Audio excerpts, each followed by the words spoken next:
What's up, guys? UFC 247 just wrapped up, and a very exciting card. Performed a lot better than the last pay-per-view, UFC 246. MMA judging is pure hot garbage, but let's start with the main event first. And it's going to tie into the whole judging dilemma going on for this entire card. Well, Jon Jones defeats Dominick Reyes by 48-47, 48-47, and 149-46, which means he won 3 rounds to 2 and then 4 rounds to 1 against Dominick Reyes. First, talking about how the fight went. So Dominick Reyes, as I've said for years now, the new generation, fighters just like Reyes, that same generation, the guys that Jon Jones has not fought yet, I said they're going to be Jones' hardest competition in his career. And this fight had us dip our toes into seeing if that is actually true. And looking at what Dominick Reyes was able to do to Jon Jones, someone who has studied Jones for years now, since he probably made his MMA debut, he was able to take advantage of some of Jones' techniques like no one has ever done before. Right? You saw Reyes in a constant motion throughout the entire fight, even when he was tired. And that alone shows something new about Jones. Jones likes to plant, stick, and stay in front of you.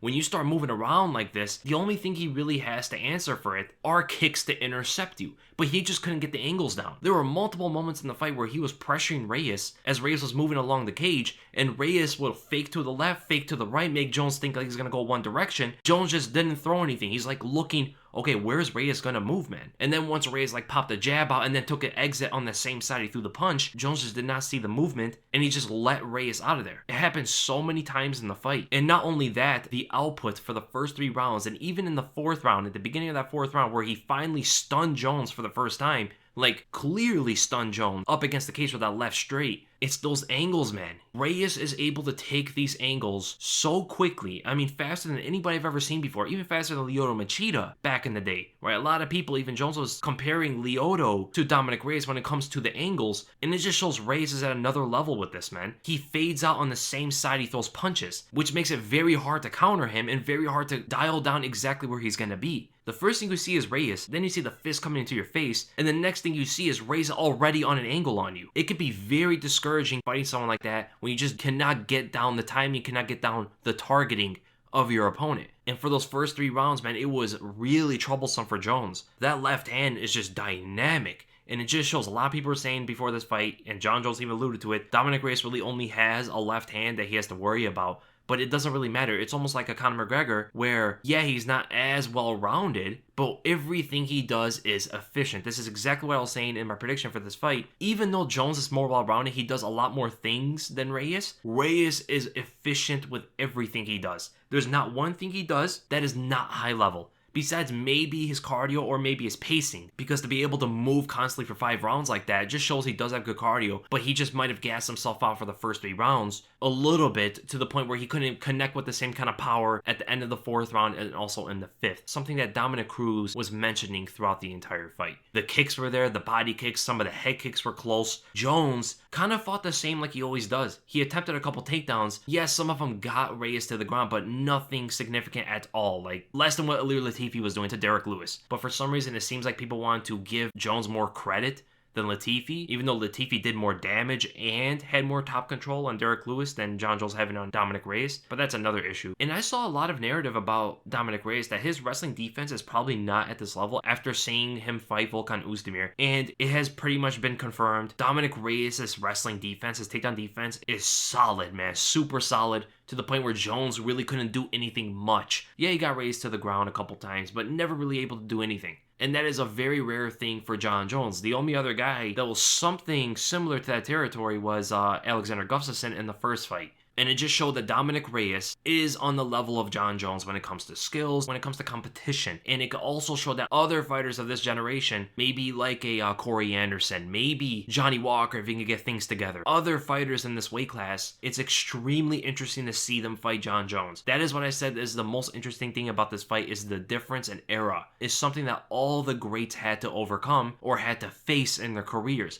From Anderson Silva to GSP to Jose Aldo to Dominick Cruz, down the list of all the great champions, their toughest matchups were against that next generation. It doesn't matter what their record is. It doesn't matter what they've done in their career. It doesn't matter the limited fights they've had already compared to the champion. It's always their toughest fight because it's a next level of athlete, next level of power, next level technique, next level intellect, next level everything pretty much because they learn from the previous generation, just like in this fight with Reyes against Jon Jones.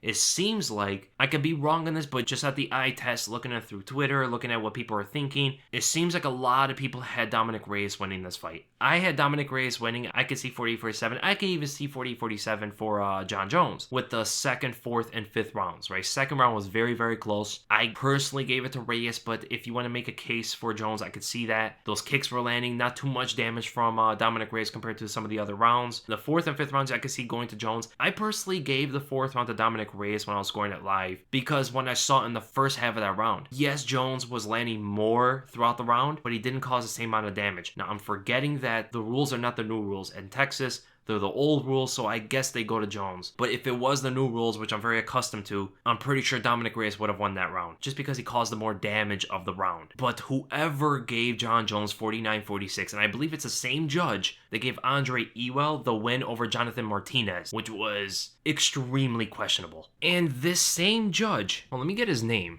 Joe Solis, gave Trevon Giles the first round against James Krause. Yes, the round he almost got submitted for like a minute and a half straight. This judge gave Trevon Giles that round, and he gave James Krause the third round. So let's get this all straight. He gave Jon Jones a 49-46 scorecard. He gave Trevon Giles the first round of his fight against James Krause and gave Krause the third round. Okay. And he scored a 30-27 against Jonathan Martinez. Pardon my language, that's some major bullshit. How the fuck do you have a job after this? This same judge could have been responsible for 3 different outcomes. He could have fucked up that much. 1, a challenger for the title. 2, a guy who just stepped up to 185, trying to save the event and put on a show for everybody. And a young guy and Jonathan Martinez. Yo, man, I don't even count anything that happens tonight. I'm gonna forget all this decision. I'm gonna forget these results ever happened. Like, seriously, how do you even have this job after this? And we've seen it throughout the fight card. We've seen a judge give a 30-27 to Lauren Murphy. It's crazy because the judging of MMA is an extremely laughable system. And it just feels bad because it matters a lot. Like, I wish it just didn't matter. I wish judging didn't matter. Or at least make it better. But where we have it today, it's very sad that it counts so much and it can destroy, hurt, make up careers. It has so much impact on fighters and their lives. Yet we have judges who aren't even watching the fight. Like in the Lauren Murphy versus Andrew Ali fight. Literally a judge not watching. How is that allowed? And those judges can just go walk home after like nothing happened, get their paycheck. I don't even know if they get paid. Hopefully they don't, with that terrible of a job. And they just go home like nothing happened and just carry on with their day. While you have guys like Dominick Reyes and Andrew Ali and Jonathan Martinez, they lost half of their money for this, for the judge to be so incompetent. In any other profession, in any other job, if that person were to do the same thing that this judge was doing by not watching the fight, by not doing his job, they would be fired immediately. They would be momentarily out of a job. But in MMA, somehow, these judges get promoted or they go and judge other fights. It happens with refs too, really bad refs just happen to keep reffing fights until it becomes too outrageous. This alone was outrageous. How can you have a judge not watching a fight? MMA judging is one of the most preposterous systems in sports, period.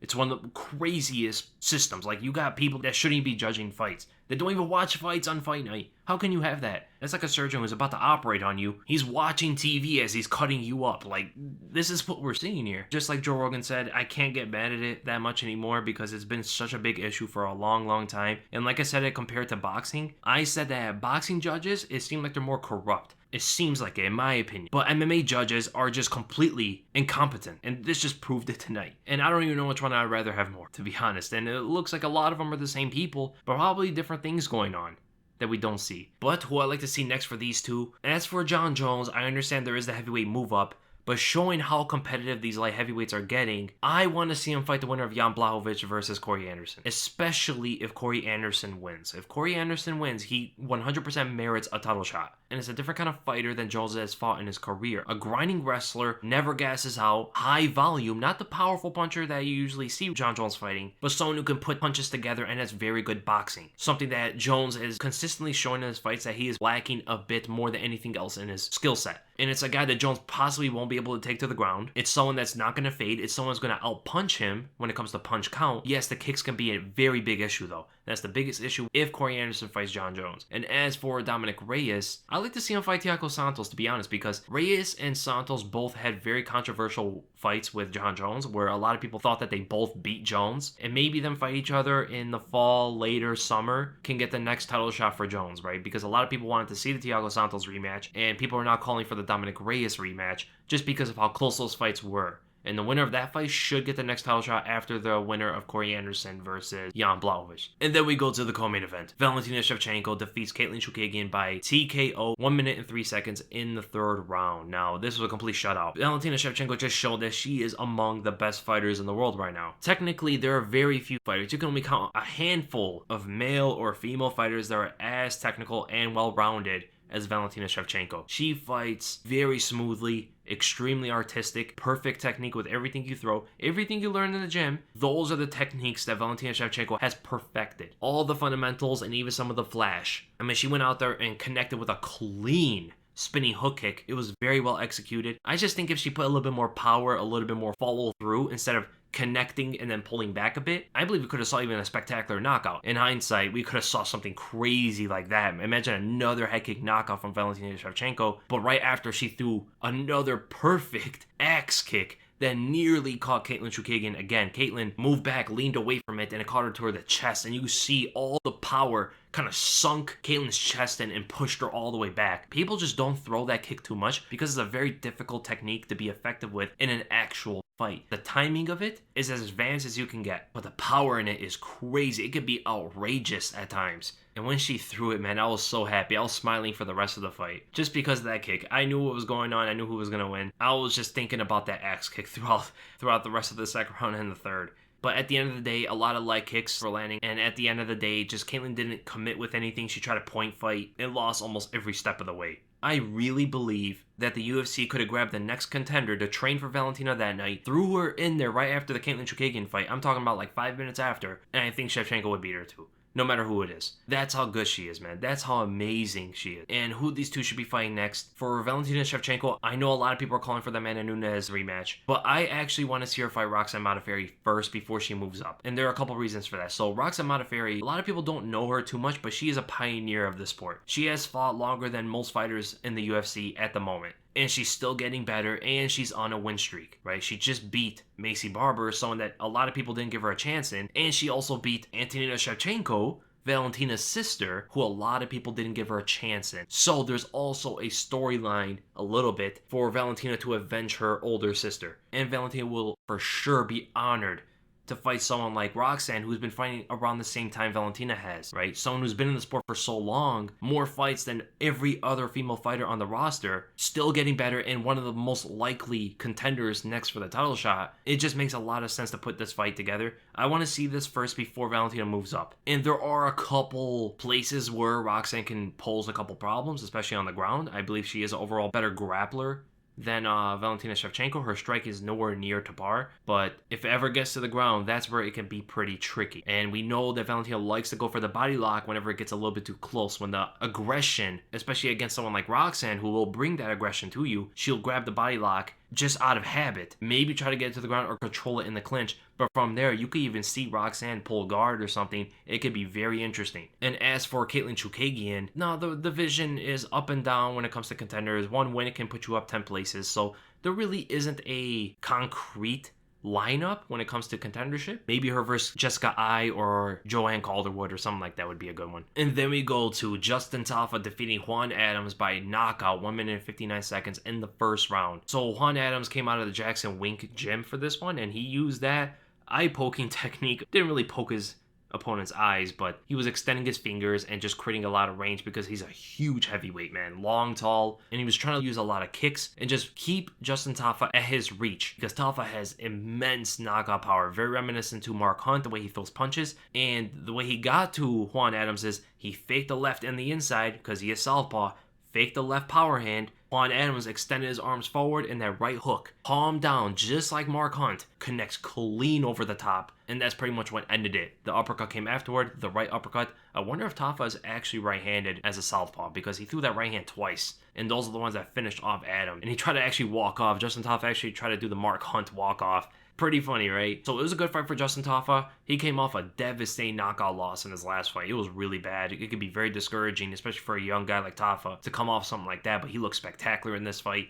Good energy, good personality, and you can just see that losses are not going to get to him in that kind of manner. I just hope the same for Juan Adams, because I could see some talent in Adams, and I hope this just doesn't get to him too badly, because he is coming off the Greg Hardy loss as well. And then we go to Dan Ige defeating Mirsad Bektic by split decision, all 29-28 scorecards, 2 of them for Ige. And I was getting very worried they're going to give it to Bektic, because knowing the trend of the night when it came to judging, it looked like the wrestling just didn't matter as much as even a limited amount of damage. And it showed in this fight at the end of the day. They gave it to Ige, who created more damage, got taken down a couple times, got put in some bad positions, especially in the second round, almost got caught into a arm triangle, but you saw the difference between these two. They have a very similar style, very good grapplers, very good wrestlers. Box, for the most part, don't use their kicks that much, but Dan Ige was a little bit tighter and a little bit first on the trigger to connect on Bektic, and because his hands are tighter, he's able to get to the target first. Bektic was swinging, especially in that first round. I mean, the first exchange between the two, they both threw a hook, and Ige landed on the inside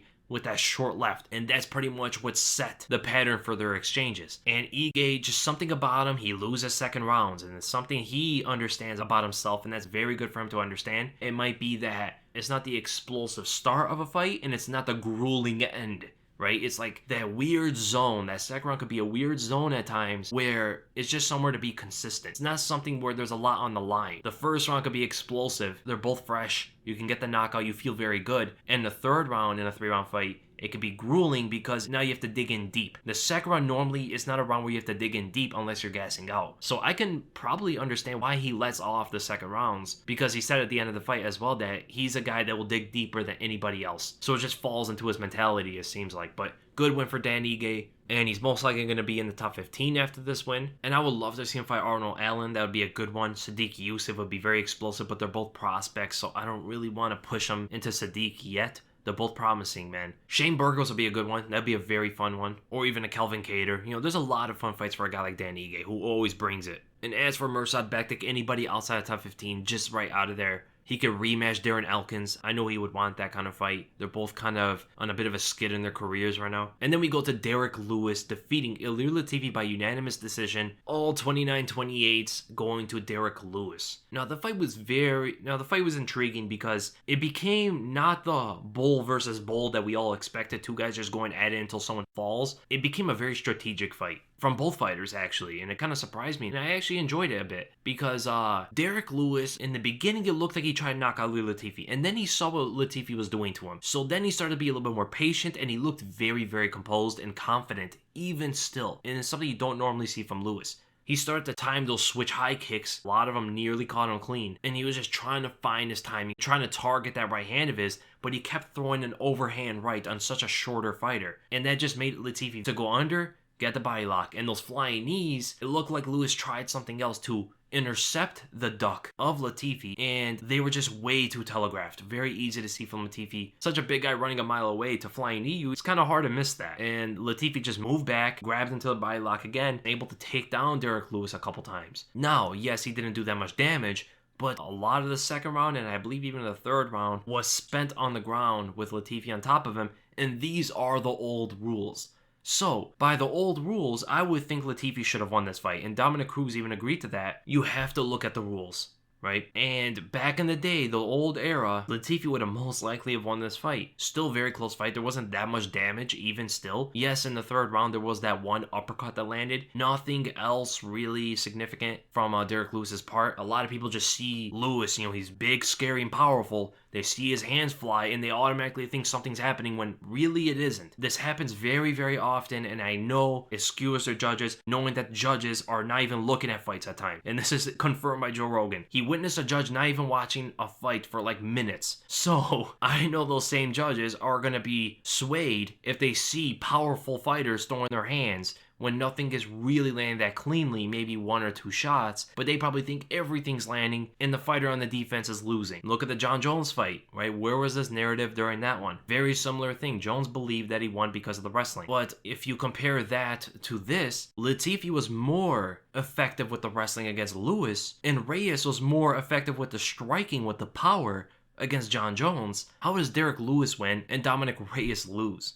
right? You see where it gets kind of weird? I understand they're different judges, but I just found it very strange when I saw the main event results. But at the end of the day, nothing really crazy happened in this fight. It could have went to Derrick Lewis if you made a compelling argument, especially if they were the new rules. In the new rules, I believe Derrick Lewis could have more convincingly gotten the nod, but because it's the old rules, and I didn't even know that when this fight was happening, I am even more confident that Ilir Latifi should have won this fight. And I was questioning at first, did the limited amount of damage for the last minute and a half from Lewis, very limited amount of damage, did that trump the wrestling and the control time from Latifi in the old rules for minutes at the beginning of the round? I just don't think so. But at the end of the day, what can you do, So who these guys should be fighting next? Derrick Lewis is number 6. Maybe a rematch with Volkov would be a good fight. Him versus Alistair Overeem would be a very interesting fight. Probably too hazardous for Alistair Overeem, but Lewis is above him in the rankings, and it's a fight a lot of people would like to see. Personally, I want the loser of Francis Ngannou versus Jairzinho Rozenstruik. I want the loser of that. Even the rematch with Ngannou. It doesn't matter, man. They got to right that wrong. That fight still doesn't sit well with me. And if it's Rozenstruik, we know how Rozenstruik fights. Constant forward aggression, trying to knock whoever's in front of him out. And Derrick Lewis will live up to something like that. So the loser of Ngannou versus Rozenstruik is a fight I want to see. And as for Ilir Latifi, if he's staying at heavyweight, which it seems like he will, he did pretty well against the number 6 ranked contender. Him versus Shamil would be a good one. A rematch with Blagoy Ivanov. If people don't remember, he fought Blagoy Ivanov in his MMA debut. They broke the ring. Craziness, right? Maybe that rematch would be cool. And then we go to Trevon Giles defeating James Krause by decision. There's very few amount of people like James Krause. One of the most gangster moves in MMA history. Very similar to what Anderson Silva did when he fought Daniel Cormier. James Krause stepped up, but this was 2 weight classes up, pretty much. Yeah, he's a welterweight, but he's also fought 155 for a long time. Stepped up to 185, fighting a much bigger, much more powerful, very obvious when you saw them compete against each other in Trevon Giles. And you saw it, man. Krause knew the power was there, and he's smart enough to not underestimate it, and he tried to turn it into a more of a grappling matchup, but then after the dominant first round of his, where he almost got the rear naked choke for 2 minutes straight, he started resorting to that very quick right straight. He started using his speed against the bigger Giles. And it was working, but he just didn't have the power. He's not that powerful of a striker, and he was shooting it from a very far distance. But the power from Giles, those hooks of his, were just rattling up Krause. Even they weren't landing clean, they were shaking him up, and Krause couldn't put any offense when that power was present. And even on the ground, Giles had a clear rear naked choke and sunk all the way in at the end of the second round. Very impressive. Third round, they were both gassed out. It was all down to that round, and Giles just did a little bit more damage. Even still, in defeat, it takes nothing away from Krause. If anything, it raises his stock. To step up to middleweight on a day's notice is craziness. He had no time to prepare for this. He was a coach coming in tonight, and he went and fought a much bigger man, much more powerful man who has been training for a fight against a bigger man, and he did very, very well. Some people even think he could have won the fight. That's craziness, and I know Dana White and them are going to really appreciate this, and you might get some favors later on. And you could put James Krause, gangster list, one of the few fighters. And then we go to the shocker. Lauren Murphy defeats Andrea Lee by split decision. Okay, 29-28 on one side, 29-28 on the other. Both of those scorecards are very understandable. We can all agree. Lauren Murphy wins by 29-28, Lee wins 29-28. We can see either of those. But then we have the crazy one. Apparently the judge that didn't watch the entire third round, or whatever round it was that Joe Rogan pointed out that, hey, a judge is not even watching the fight. He scores at 30-27 for Lauren Murphy. He was talking to the commissioner. The judge just didn't see the fight. It was literally for a minute or a minute and a half straight. Joe Rogan was saying, this guy's still not watching the fight. What's going on here? He's looking at the ground. He's talking to the commissioner. We're hearing this guy's doing stuff instead of just watching the fight and judging it. This is what you're signed up to do, and you're impacting people's livelihood. Now, I'm going to be honest, I did win some money, a bit of money on Lauren Murphy winning, but I don't even care, man. 30-27 is outrageous. And I actually scored it for Andrea Lee live, right? I gave 29-28 to Lee. Very close fight. I think I gave the second and third round to Andrea Lee and the first round to Lauren Murphy. I don't know, man. Craziness. It was a good fight. Good back and forth, but that judge caused a lot of anxiety to the MMA community. So Andrea Lee was ranked number 8 and Lauren Murphy number 7. With Murphy winning, I can see her fight Jennifer Maia or Viviane Araújo. Andrea Lee versus Valentina Shevchenko would be a really good fight. And then we go to Kaylin Williams knocking out Alex Morono in 27 seconds of the fight. Craziness, because Alex Morono was a 4-1 favorite. And I kept telling people, man, Kaylin could absolutely win this fight, especially with the power that he generates. It looked like he might have had octagon jitters, but he brushed it aside by going balls to the wall and throwing his hands at Morono. did not make it a slow start like he usually seems as a counterpuncher, and he put it right to Morono in the exchange. Won 27 seconds. Very good debut for Killian Williams. A bit wild for my liking, but he might have had some jitters that he had to knock off, you know, and that is a way to do it. So great win for Killian Williams, Detroit's own. The Journey Newson knockout was insane, outrageous, right overhand, open shot, no setup, dropped such a tall fighter. It's kind of weird whenever you see these really tall fighters get knocked out and go almost limp. It almost looks like a tree falling, you know? And then we know about the Jonathan Martinez robbery that went on. This will be known as one of the worst judged events in UFC history. I'm not gonna lie, it did make it a little bit interesting if you want to look at it positively, but not worth it. Absolutely not worth it. So I hope you guys enjoyed the video, and if you did, make sure to have a thumbs up. If you enjoyed my content, make sure to subscribe, and my next video is going to be the breakdown, so be looking for that. I'm going to break down the main event, probably the co-main event as well. And again, thank you guys so much for watching, be looking for all those, and I'll see you then.